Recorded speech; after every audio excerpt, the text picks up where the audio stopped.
बड़ी खबर बिलासपुर से, जहां हत्या के केस में हाई कोर्ट ने एक बड़ा फैसला सुना है। कोर्ट ने फांसी की सजा को उम्र कैद में बदल दिया है। पत्नी और बेटी की हत्या का पूरा मामला, तो देखिए आपको बता दें कि कोर्ट ने सश्रम कारावास की सजा सुनाई है। फांसी पर हाई कोर्ट ने यह अहम टिप्पणी की है। कोर्ट ने सश्रम कारावास, आजीवन कारावास की सजा सुनाई है। पत्नी और बेटी की हत्या का पूरा मामला, तो दुर्लभ से दुर्लभतम नहीं माना है ये मामला। सुधार की संभावना पर महत्व दिया है। आपराधिक रिकॉर्ड नहीं होने पर विचार किया गया। एक अन्य व्यक्ति की भी जान ली थी। चीफ जस्टिस की डिवीजन बेंच का यह आदेश। तो फांसी पर हाईकोर्ट की अहम टिप्पणी सामने आई। हत्या के केस में हाईकोर्ट ने एक बड़ा फैसला सुनाया है। फांसी की सजा को उम्र कैद में बदल दिया है। अहम टिप्पणी के साथ बदला है। पत्नी और बेटी की हत्या का यह पूरा मामला था। इसे दुर्लभ से दुर्लभतम मामला नहीं माना गया और सश्रम आजीवन कारावास की सजा में इसको तब्दील कर दिया गया है।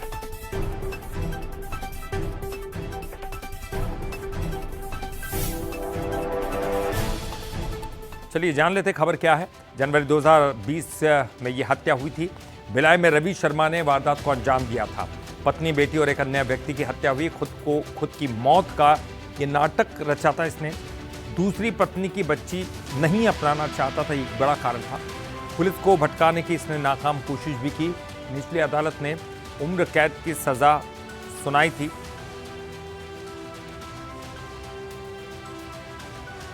तो सश्रम आजीवन कारावास की सजा सुनाई गई। हाईकोर्ट ने फांसी की सजा को उम्र कैद की सजा में बदल दिया है। तो सश्रम होगा, दुर्लभ से दुर्लभतम नहीं है, इसलिए फांसी नहीं, फांसी की जगह आजीवन कारावास, वो भी सश्रम। एक शख्स ने हत्या की थी, पत्नी और बेटी की हत्या कर दी थी।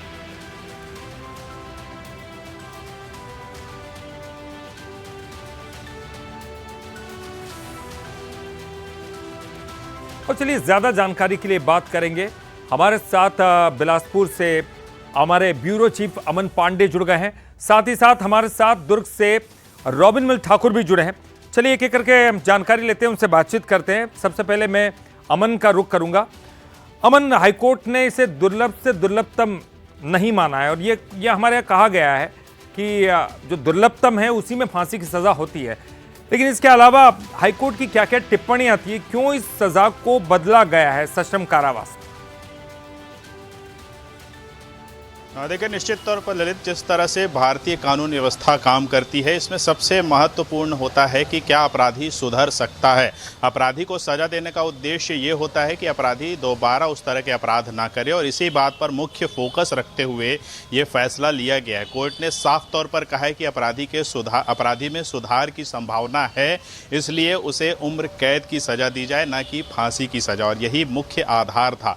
रेयरेस्ट ऑफ द रेयर जो कोर्ट की भाषा में कहा जाता है कि से जो विचित्र तरह के अपराध होते हैं, जो समाज में एक गहरा घाव छोड़ देते हैं, उनकी योजना किस तरीके से होती है, किस तरह से उसे एग्जीक्यूट किया जाता है, उसके आधार पर यह तय होता है कि वो रेयरेस्ट ऑफ द रेयर है या नहीं। और सबसे महत्वपूर्ण फैक्टर जो इसमें काम करता है वो ये है कि क्या अपराधी में सुधार की कोई संभावना है या नहीं। कोर्ट ने माना है कि सुधार की संभावना निश्चित तौर पर है। 2020 में यह घटना हुई थी और जो आरोपी है रवि शर्मा, उसे कोर्ट ने जो जिला एवं सत्र न्यायालय दुर्ग ने इस पूरे प्रकरण पर हत्या के ट्रिपल मर्डर के मामले में जो है फांसी की सजा सुनाई थी, जिसके खिलाफ उसने याचिका लगाई। हाई कोर्ट में आज ये सुनवाई हुई है। हाई कोर्ट में सुनवाई के दौरान चीफ जस्टिस रमेश सिन्हा और उसके साथ ही जस्टिस रविंद्र अग्रवाल ने इस पूरे प्रकरण को सुना और साफ तौर पर यह कहा कि अपराधी का अपराध जघन्य है, लेकिन उसमें सुधार की संभावना है, इसलिए रेयरेस्ट ऑफ द रेयर इस केस को नहीं माना जाएगा। और इसके साथ ही जो उम्र कैद की सजा उसे दी गई है, मतलब कि जो उसे फांसी होने वाली थी, उसमें संशोधन करते हुए कोर्ट ने साफ कहा है कि अब सश्रम उम्र कैद उसे काटनी होगी। पूरी जीवन उसकी जो है कारावास में ही बीतेगी, लेकिन उसे फांसी की सजा नहीं दी जाएगी। तो कहीं ना कहीं एक बड़ा फैसला है। जिस तरह से जब पूरी घटना सामने आई थी, उसके बाद कोर्ट ने जो टिप्पणी की है उसमें सबसे महत्वपूर्ण इसी बात को माना गया है कि कानून व्यवस्था इसलिए है ताकि अपराध कम हो, ना कि इसलिए कि किसी की जान ली जा सके। और जिस तरह से यह घटना हुई थी उसके बाद भी कोर्ट ने इसे रेयरेस्ट ऑफ द रेयर नहीं माना है, यानी कि न्याय न्यायपालिका का यानी कि सीधा अमन, ये मानना है कि उस अपराधी में अभी भी सुधार की आवश्यकता रेयरेस्ट ऑफ रेयर ये केस नहीं माना गया, यानी कि सुधार की अभी भी उम्मीद है और इसलिए आरोपी की सजा को सश्रम कारावास में तब्दील किया गया। लेकिन 2020 का ये मामला है। अमन हमारे साथ बने रहिए और इस पूरे मामले को समझते हैं। हमारे साथ रॉबिन ठाकुर हैं। रॉबिन, ये अगर कहें तो इस आदेश के बाद पीड़ित पक्ष को थोड़ा सा झटका लगा होगा। निश्चित तौर पर वो फांसी की मांग कर रहे थे, लेकिन ये बताइए कि ये पूरा मामला क्या था, 2020 की ये पूरी घटना क्या थी? ये जो घटना है भिलाई के तालपुरी क्षेत्र का है और 2020 21 जनवरी की ये पूरी वारदात है। सुबह लगभग 5:30 बजे मृतिका का जो मंजू शर्मा है उसके मोबाइल से कॉल जो उसकी मां को जाता है, जो महज 3 किलोमीटर की दूरी पर रहती है, उनको कॉल जाता है कि आपकी बेटी दामाद को किसी के द्वारा हत्या कर दी गई है। जब वो मौके पर पहुंचे तो देखते हैं कि बेटी दामाद और साथ ही एक जो 1.5 महीने की मासूम थी उसकी भी हत्या कर दी गई थी। बाद में जब जो शव था वो अधजला था, अधजला शव को देखकर परिजन ने आशंका जताई थी कि जो मृतक है उनका दामाद नहीं है, जबकि ये कोई और दिख रहा है। जिसके बाद जो है पुलिस ने दूसरे एंगल से जांच की तो पता चला कि जो मृतक वो कहीं ना कहीं रवि शर्मा नहीं होकर कोई और है। और रवि शर्मा का जो है मोबाइल लोकेशन सब कुछ ट्रेस किया, जिसके बाद उसकी गिरफ्तारी होती है। गिरफ्तारी के बाद ये पता चलता है कि रवि शर्मा की राउरकेला में पहले भी एक शादी हो चुकी थी और दूसरी शादी से वो कहीं ना कहीं नाखुश था। वो लगातार झगड़ा होते थे और जो बच्ची हुई थी महज 1.5 महीने की थी, वो बच्ची भी रवि शर्मा नहीं चाहता था। बावजूद उसके बाद जो है उसने पूरे हत्या की प्लानिंग बनाई। हत्या की प्लानिंग के लिए उसने हूबहू अपने कद काठी का एक व्यक्ति ढूंढा जो मानसिक रूप से बीमार था, उसको देर रात घर पर बुलाया, शराब पिलाया और नींद की गोली खिलाई। और उसके बाद उसने अपनी पत्नी मंजू शर्मा को भी नींद की गोली खिलाई।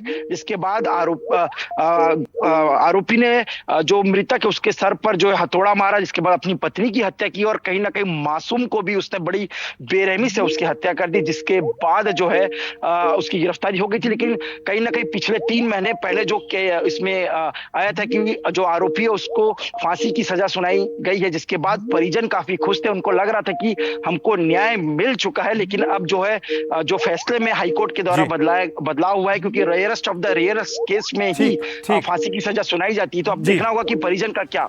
बिल्कुल बिल्कुल रॉबिन, बहुत बहुत आपका शुक्रिया इस पूरी घटना को विस्तार से बताने के लिए, और साथ ही अमन आपका भी बहुत बहुत शुक्रिया हाईकोर्ट के फैसले को विस्तार से बताने के लिए। बहरहाल ये मामला कोर्ट में था और कोर्ट की तरफ से बड़ा फैसला आया है। इसे रेयरेस्ट ऑफ रेयर केस नहीं माना गया है और जो आरोपी उसमें सुधार की गुंजाइश देखी गई है।